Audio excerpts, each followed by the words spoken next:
집착의 법칙. 구독해주시면 좋은 영상으로 보답하겠습니다. 구독이 어려우실 땐 좋아요라도 꾹 눌러주세요. 영상 제작에 많은 도움이 됩니다. 챕터 1. 집착이 나를 구했고 당신도 구할 것이다.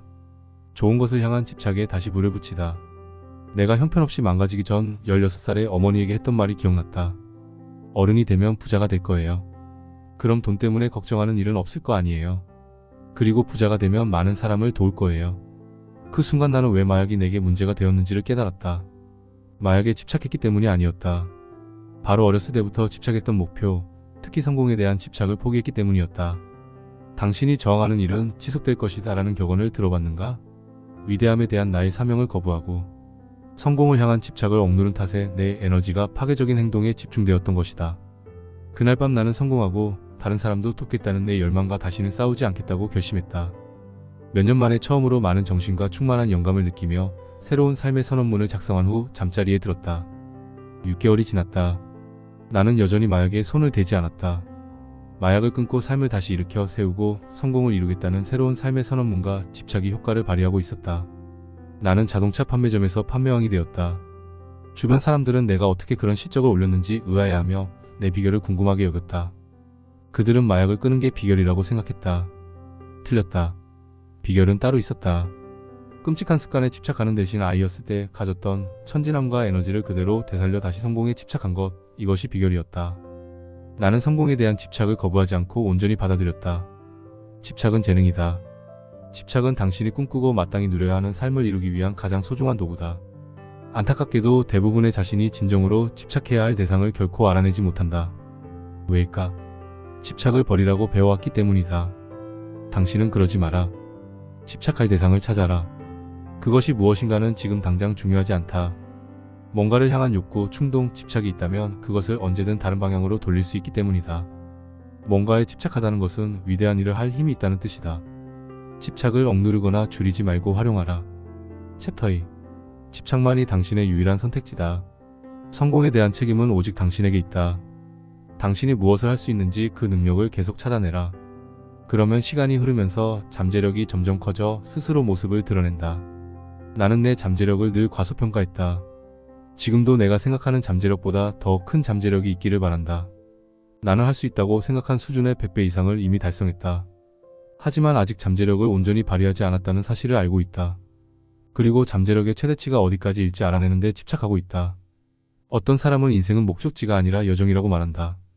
이 말에 동의하지 않는다. 나는 목적지를 사랑한다. 목적지에 도달해보면 내 잠재력에 대해 새로운 사실을 배우게 되기 때문이다. 꿈을 현실로 만드는 사람들은 자신이 충분히 많은 일을 해냈다거나 원하던 일을 다 성취했다고 생각하지 않는다. 그들은 다음 단계에 집착한다. 내가 가장 행복한 순간은 잠재력을 최대한 발휘하려고 노력할 때다. 엄청난 거래를 성사시키고 어려운 문제를 해결하고 거물들과 인맥을 쌓고 가능성에 의구심을 품었던 일을 해내면 어느 때보다 행복하다. 그럴 때 나는 더 자상한 아버지, 사려 깊은 남편, 다정한 친구, 믿을 수 있는 사장, 유능한 사회 일꾼이 된다. 더 나은 내가 되는 것이다. 당신 안에 있는 집착감을 깨워 영감을 불어넣기 위해 다음 질문을 해보겠다. 몇 가지의 예라고 답할 수 있는지 확인해보라.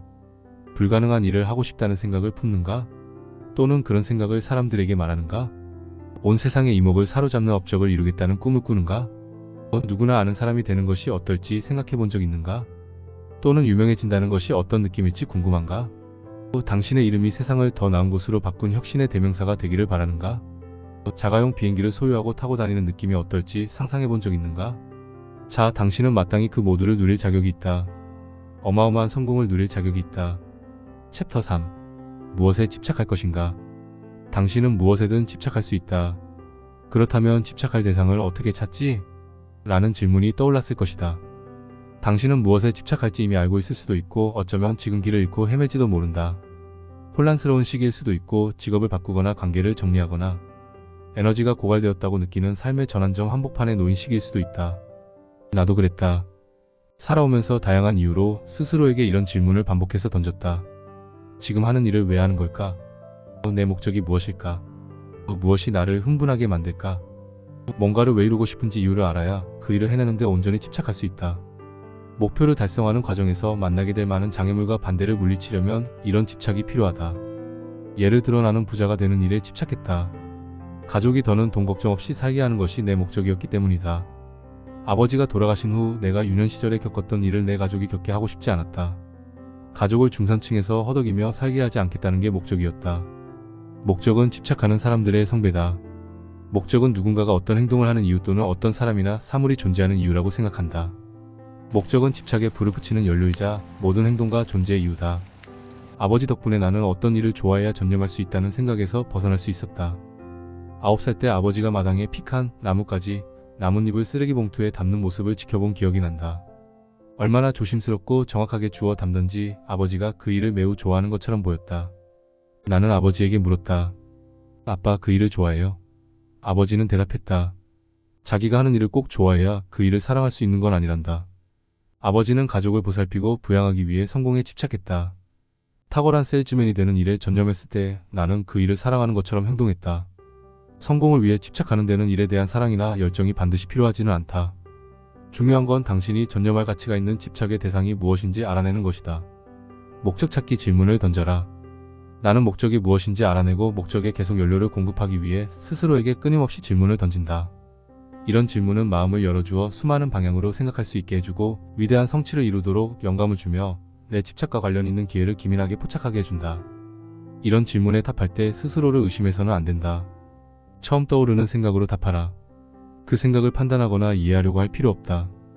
특히 어떻게 그런 생각이 떠올랐는지 고민하지 마라. 답하지 싫으며 그냥 넘어가도 좋다. 그저 스스로에게 질문하라. 그 다음날 같은 시간에 똑같은 질문을 다시 하라. 다음날에도 그 다음날에도 동일한 질문을 다시 하라. 시간이 지나면서 새로운 대답이 나오거나 같은 대답이 계속 반복되는 걸 알게 될 것이다. 그러면 오래전에 깊이 묻어두었던 꿈이 떠오를 수도 있다. 먼저 개인적 관심사 질문하기다. 현재 나를 흥분시키는 것은 무엇인가? 이룰 수만 있다면 무엇이든 할 수 있을 정도로 나를 설레게 하는 일은 무엇인가? 늘 하고 싶던 일 또는 일들은 무엇인가? 다음은 돈에 대한 동기 질문하기다. 돈을 많이 벌기 위해 무엇을 하고 싶은가? 돈이 내 인생에서 아무 의미가 없다면 무엇을 하며 시간을 보내겠는가? 어느 정도의 돈이 내게 안정감을 주는가? 경제적 자유를 얻으려면 어느 정도의 돈이 필요한가? 능력과 재능 관련 질문이다. 다른 사람보다 더 잘할 수 있는 것은 무엇인가? 내가 타고난 몇 가지 능력은 무엇인가? 항상 잘하는 것은 무엇인가? 시간과 재능을 완전히 허비하는 일은 무엇인가? 다른 사람이 나보다 내 능력을 더 많이 인정하는 분야는 무엇인가? 유산 질문하기다. 나는 무엇으로 기억되고 싶은가? 사회에 어떤 기여를 해야 가장 자랑스러울까? 사람들이 나에 대해 어떤 말을 하기를 원하는가? 영감을 주는 사람들 질문하기다. 내가 존경하는 성공한 사람 5명은 누구인가? 내가 존경하는 사람들은 무슨 일을 하고 있는가? 내가 존경하는 사람들의 공통점은 무엇인가? 그들과 나의 공통점은 무엇인가? 라이프 스타일 관련 질문이다. 나를 기분 좋게 해주는 것은 무엇인가? 무엇이 내게 에너지를 주는가? 버려야 할 나쁜 습관은 무엇인가? 길러야 할 좋은 습관은 무엇인가? 무엇을 더 많이 해야 나 자신에 대해 느낌이 더 좋아질까? 끝으로 만약 뭐뭐뭐라면 질문하기다. 만약 책을 쓴다면 무슨 내용의 책일까? 영감을 주는 어떤 교훈을 내 인생에서 끌어낼 수 있을까? 실패할 수 없다는 걸 안다면 무엇을 할 것인가? 탁월한 일 한 가지로 세상에 알려질 수 있다면 그 일이 무엇이었으면 좋겠는가? 인생에 여러 가지 목적이 있듯이 당신은 많은 일에 집착할 수 있다. 하지만 위 질문들을 스스로 해보면 목적을 달성하게 해주는 긍정적 집착이 무엇인지 확인할 수 있다. 이 훈련으로 당신의 목적이 무엇인지 알아내면 앞길을 가로막는 행동, 자기 파괴적이고 집착을 부정하는 사소한 행동을 멈출 수 있다. 긍정적 집착을 갖고 추구하는 목적은 당신의 삶을 완벽하게 해주는 것으로 구성된다. 자신을 끊임없이 재창조하고 리부팅하라. 태어나는 순간부터 죽는 순간까지 우리의 삶은 늘 전환기를 맞는다. 중요한 건 어떤 일을 단순히 시작하고 끝내는 것이 아니다. 삶에서 일어나는 모든 일은 시작과 끝의 중간에 일어난다. 진정으로 살아있고 가장 큰 영향력을 발휘하는 사람은 자신이 성장하고 삶이 변화하고 기회가 오갈 때 집착의 강도를 높여 다시 초점을 맞추는 법을 알고 있다. 물론 도전이 되는 일이지만 목표를 달성하고 상황이 변하면 당신이 누구인지 재정의하고 집착의 불을 재점화해야 한다. 당신은 당신 자신을 계속 창조해 나가야 한다. 항상 새로운 목표 세우기. 이것이 집착과 목적을 연결하는 열쇠다. 어떤 사람이 내게 100만 달러가 있다면 은퇴하고 매일 골프를 치러 다닐 거야 라고 말했다고 가정해보자. 이 사람은 100만 달러를 모아 날마다 5시간씩 골프를 쳐서 핸디캡이 10인 수준급 골퍼가 되고 남은 시간에 TV를 보며 하루를 보낸다. 그런데 그는 자기 삶을 싫어한다. 목표에 도달한 후 새로운 목표 세우기를 중단했기 때문이다. 그 결과 이 사람은 길을 잃고 방황한다. 날마다 목표 적기는 초점을 유지하고 다시 전념하고 리부팅하는 훌륭한 방법이다. 목적지가 끊임없이 바뀌고 있기 때문이다. 또한 이 훈련을 처음 시작한 이후 어느 정도나 발전했는지 파악하고 자신에 대해 더 잘 아는데도 도움이 된다.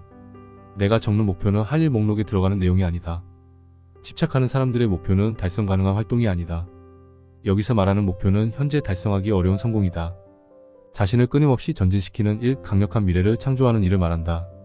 오늘 아침 잠에서 깬 나는 침대 옆에 보관하는 노트를 꺼내 이렇게 적었다. 나는 40억 달러의 부동산을 보유하고 있다. 실제로 현재 나는 약 4억 달러의 부동산을 보유하고 있다. 따라서 내가 적은 수치는 현재 가지고 있는 부동산 가치의 10배다. 이 목표를 달성하려면 아직 멀게 느껴진다. 솔직히 달성하기 어려워 보일 정도로 차이가 크다. 하지만 날마다 이렇게 적는다. 그리고 과거나 현재 시제로 적는다. 여기서 전제는 정신은 모든 것을 현실로 받아들인다는 것이다. 그래서 목표를 현재 시제로 적으면 내 잠재의식은 이것을 현실로 인식한다. 20년 전 매일 의식처럼 목표 적기를 시작했을 때 이런 목표를 적었다. 나는 20채 이상의 아파트를 보유하고 있다. 당시 나는 아파트가 한 채도 없었다. 아파트 투자나 재산관리, 금융, 심지어 아파트 거래를 하는 방법조차 몰랐다. 부동산 투자라고는 아무것도 몰랐지만 투자용 아파트를 간절히 갖고 싶었다. 하지만 이 목표를 수년 동안 날마다 적었다. 그러다가 거의 5년 만에 처음으로 캘리포니아주 샌디에이고 카운티에 있는 공동주택 48채를 보유하게 되었다. 내가 집착하고 날마다 먹이를 준 목표가 마침내 펑 하고 달성되었다. 그렇다고 해서 날마다 목표만 적고 아무 행동도 하지 않았다는 뜻은 아니다. 매일 이 목표를 적어나간 덕분에 부동산을 조사하고 여기저기 연락하고 부동산 투자와 관련된 내용을 최대한 많이 배우기 시작했다. 5년이 넘는 시간 동안 매주 매물을 찾아다녔고 그러다가 첫 거래를 시작했다. 그 거래를 성사시키자마자 나는 목표를 리부팅해 노트에 적었다. 나는 아파트 100채 이상을 보유하고 있어서 1년에 투자금의 12%가 넘는 현금 흐름이 발생한다라고. 이 목표를 90일 안에 달성했고 그 후 3년 안에 500채 이상을 보유하게 되었다. 현재 내가 보유한 부동산은 4,500채가 넘는다.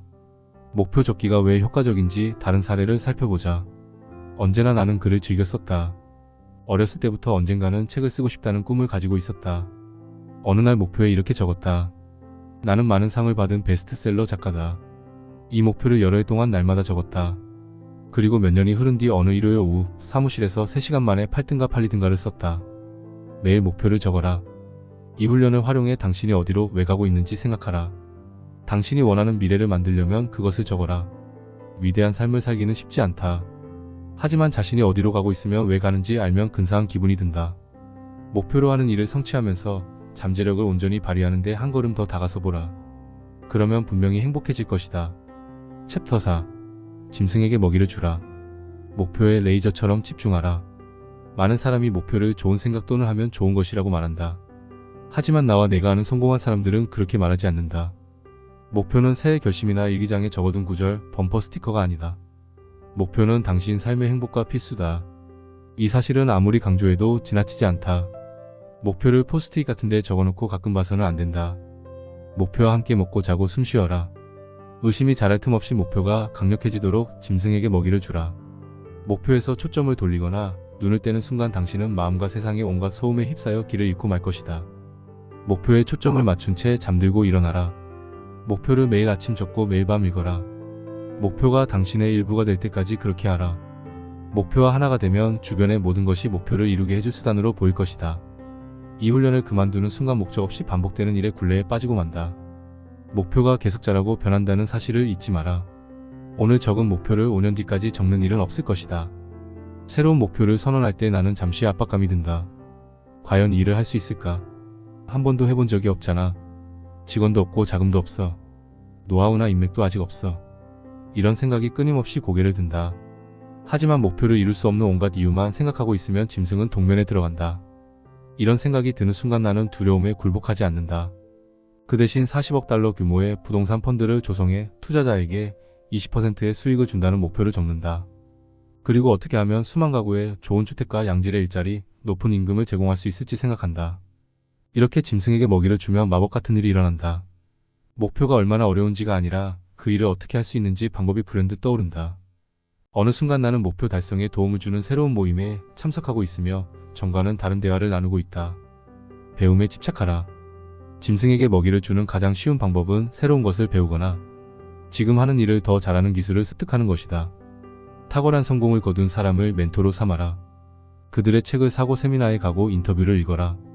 핵심은 지식에 빠지는 것이다. 그 지식을 무작정 받아들이지만 말고 그 안에서 헤엄쳐라. 그런 다음 함께 사는 사람들과 직장 동료들도 당신이 읽는 것을 똑같이 읽게 하라. 돈을 소중히 여겨라. 대부분의 사람은 돈 이야기를 하면 안 된다고 배웠다. 그러니 당연히 돈을 많이 벌지 못하고 평생 돈 때문에 조바심을 낸다. 나는 안정되고 안전하고 무너지지 않는 경제 상태를 만들겠다는 생각을 남 눈치 보지 않고 거리낌 없이 한다. 한 번은 고객이 내가 제시한 가격에 불평했다. 나는 그에게 이렇게 말했다. 내겐 당신에게 좋은 서비스를 제공하고 당신의 일을 성공시킬 능력이 있습니다. 이런 내 능력이 발휘되려면 돈이 중요하죠. 당신도 내가 능력을 발휘하기를 바라지 않으십니까? 그렇죠? 좋습니다. 여기에 서명하시죠. 챕터 5 의심을 굶겨 죽여라. 당신의 야망, 성공, 천재성을 의심하지 마라. 의심은 꿈을 죽인다. 대부분의 사람에게는 스스로를 믿지 못하는 의심이 가득하다. 그래서 성공에 집착하지 못한다. 그들은 두려움에 휘둘린다. 사람은 당신의 광적이고 올인하는 정신이 문제라고 말하며 의심을 부추긴다. 하지만 당신의 이런 정신은 전혀 문제가 아니다. 문제는 의심이다. 의심은 이 행성에서 가장 위험하고 음흉한 정신적 테러다. 의심은 사람, 조직, 결혼생활, 꿈을 해친다. 내 인생에서도 의심이 가장 심각한 문제였다. 내가 처음으로 삶을 변화시키기 시작했을 때 주변에는 온통 내가 감정적으로 상처를 입었고 무력하고 새로운 것에 중독되었다고 말하는 사람들 뿐이었다. 내 집착 성향이 유전이라서 통제할 수 없고 영원히 거기서 자유로워질 수 없다는 말도 들었다. 그런 말을 듣고 나는 심한 혼란과 의심에 빠졌다. 그러던 어느 날 남성 주말 워크숍에 참여했다. 그때 주위를 둘러보다가 거기 있는 사람 중 내가 바라던 삶과 비슷하게 사는 사람이 아무도 없다는 사실을 깨달았다. 그들은 자신이 어떻게 망가졌는데 망가진 삶에 초점을 맞추면서 자신의 통제권 밖에 있는 요인들과 부모에게 책임을 돌렸다. 그들 중 누구도 상황이 더 나아지지 않았다. 나는 성공에 집착했는데 그들은 자신의 문제에 집착했다. 이를 깨닫기까지 오랜 시간이 걸렸다. 마침내 나는 문제로 문제를 해결해서는 안 된다는 사실을 깨달았다. 문제는 성공으로 해결해야 한다. 현재 나는 나보다 더 나은 사람들에게서만 조언과 도움을 받는다. 지금 있는 방에서 당신이 가장 성공한 사람이라면 잘못된 방에 있는 것이다. 라는 말이 있다. 나는 이 말을 믿는다. 남들이 다 하는 방식의 자기개발을 당신도 충분히 오랫동안 시도해보지 않았는가? 당신의 과거에 어디에 있었는지, 무슨 일이 일어났는지 더는 돌아보지 마라. 당신을 무력한 존재로 만드는 자아 발견이나 남 탓하기는 이제 끝내겠다고 모두에게 명확히 밝혀라. 사람들에게 당신의 천재성과 맞서지 말고 뒤로 물러서라고 비키라고 말하라. 당신이 보는 것을 그들도 보도록 격려하고 당신의 신념을 파고 당신의 생각이 더 낫다고 설득하라. 아니면 당신에게서 멀리 떨어져 달라고 요구하라. 맞다, 당신은 광적이다. 불가능한 사명을 품고 있고 당신이 하고자 하는 일을 누구도 해낸 적 없다는 것도 맞다. 하지만 이런 조건 중 어느 것도 의심이 원인이 되지 않는다. 결단력 있게 행동하고 올인하라.